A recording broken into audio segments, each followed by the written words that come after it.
Sunrise over Paynes Prairie, and the birds begin their dawn chorus.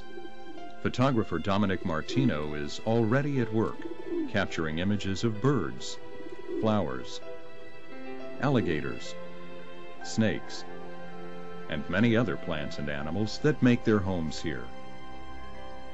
These same images were captured long ago, not with a camera, but with a quill pen. William Bartram, 18th century naturalist, artist, and writer, visited here in late spring of 1774. What he saw amazed him. He wrote, "We entered a hammock or dark grove consisting of various kinds of trees.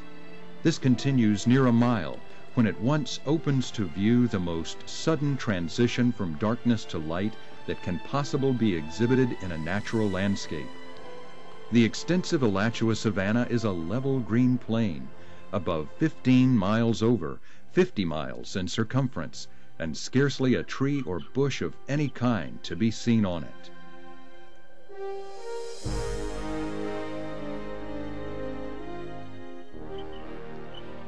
What Bartram saw is a flat plain, a freshwater wetland, much like the Everglades, sometimes nearly dry as it was when Bartram was here, and sometimes so full of water it becomes a lake.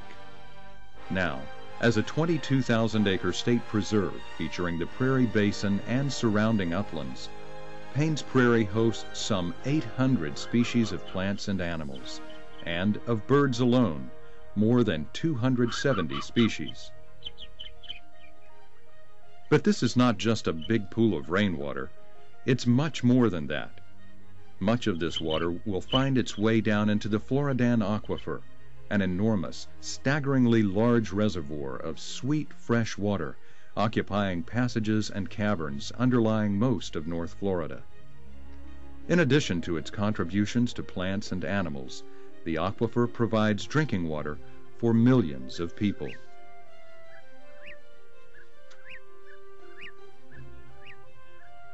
Paynes Prairie's 13,000-acre basin formed more than 2 million years ago.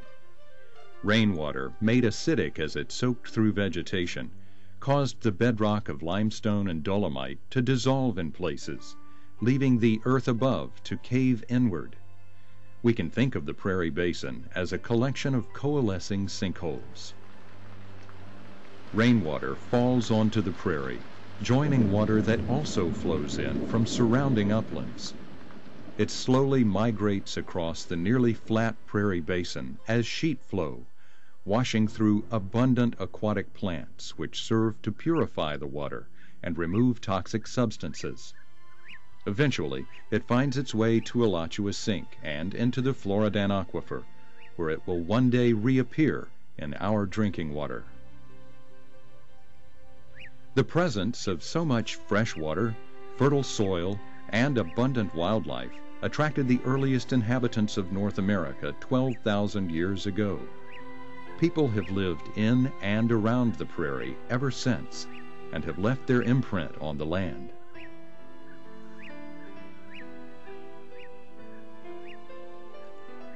Bartram wrote poetically about a stream now known as Sweetwater Branch, which flows from nearby Gainesville into Alachua Sink. He also wrote about the sink itself, which greatly impressed him. His description of the stream arising in the uplands and flowing down to the sink were well received by the literary audience of London, particularly poet Samuel Taylor Coleridge, who used Bartram's description of Sweetwater Branch and Alachua Sink as part of the inspiration for his famous poem.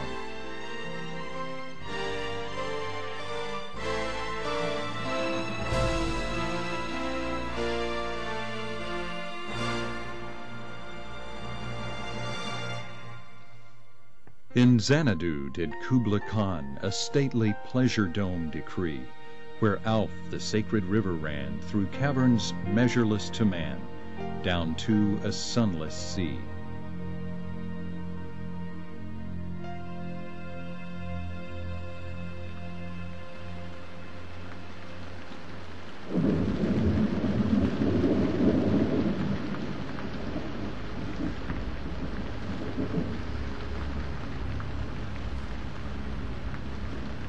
The Great Savannah is not always as dry as when Bartram saw it. During cycles of heavy rain, the prairie can become a lake. In such a period, in the late 1800s, there was so much water in the prairie that temporary steamboat service was instituted between Micanopy on the south and Gainesville on the north. The prairie was a lake for nearly 20 years. When the wet part of the cycle ended around 1890, the prairie dried out so quickly that the local residents imagined that some giant plug had dropped out of the sink, as if a plug in a bathtub had been removed. A similar cycle from wet to dry occurred in the late 1990s through 2001. This cycle of wet to dry and back again is not only completely normal for the prairie, it is vital to many plants and animals.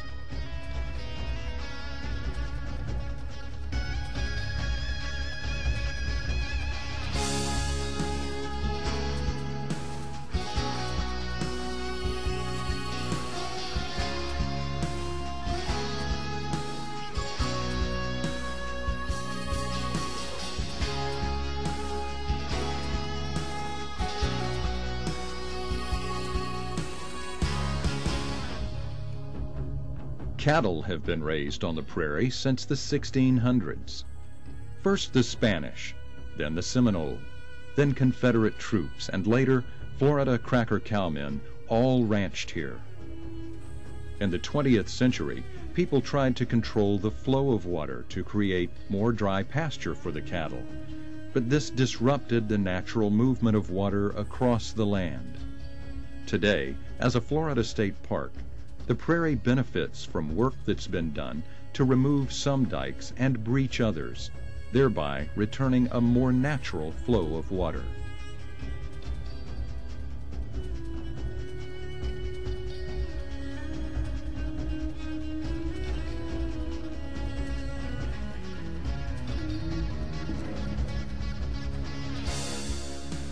The prairie's diverse landscapes have withstood human presence for thousands of years. These landscapes prove their resilience by continuing to provide habitat to a diverse array of plants and animals, including a seasonally large population of bald eagles.